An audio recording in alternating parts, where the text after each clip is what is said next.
નમસ્કાર મિત્રો, ખેતી પરિવર્તન ચેનલમાં તમારું સ્વાગત છે. દેશ દુનિયાના મોટા સમાચાર લઈને અમે હાજર છીએ. સમાચાર ઉપર એક નજર કરીએ તે પહેલા ચેનલમાં નવા છો તો ચેનલને જરૂરથી સબસ્ક્રાઇબ કરી લેજો. શક્તિ વાવાઝોડું ગુજરાત તરફનો ટર્ન લેશે. આ મોટી હલચલ બાદ વરસાદ ધબધબાટી બોલાવશે. વાવાઝોડાના કારણે રાજ્યના કેટલાક જિલ્લામાં ભારેથી અતિભારે વરસાદ પડવાનો ખતરો છે.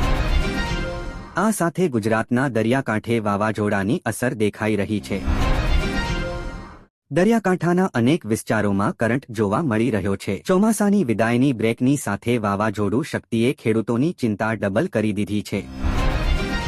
વરસાદને કારણે ખેડૂતોના તૈયાર ચોમાસુ પાકમાં મોએ આવેલો કોળિયો છીનવાઈ જાય તેવી ભીતિ સેવાઈ રહી છે. ખેડૂતોનો તૈયાર પાક વરસાદથી બગડી રહ્યો છે.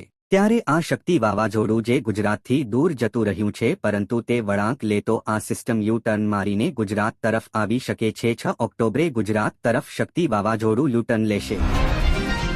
ગુજરાત તરફ ફંટાયા બાદ વાવાઝોડું ધીમું પડવાની શક્યતા છે. આગામી 3 દિવસ રાજ્યમાં ભારે વરસાદની કોઈ શક્યતા નથી, પરંતુ કેટલાક ભાગોમાં હળવા ઝાપટા પડી શકે છે. 8 ઓક્ટોબરે દ્વારકા, જામનગર, પોરબંદર, સુરત, નવસારી અને વલસાડમાં મધ્યમથી ભારે વરસાદની શક્યતા છે.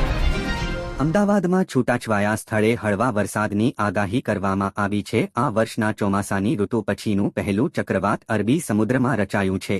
હવામાનશાસ્ત્રીઓએ ચક્રવાતને શક્તિ નામ આપ્યું છે. આ વાવાઝોડાને કારણે મહારાષ્ટ્રના જિલ્લામાં ભારે વરસાદ પડી રહ્યો છે. આ સાથે ગુજરાતના કેટલાક વિસ્તારો માટે પણ હવામાન વિભાગે ચેતવણી જાહેર કરી છે.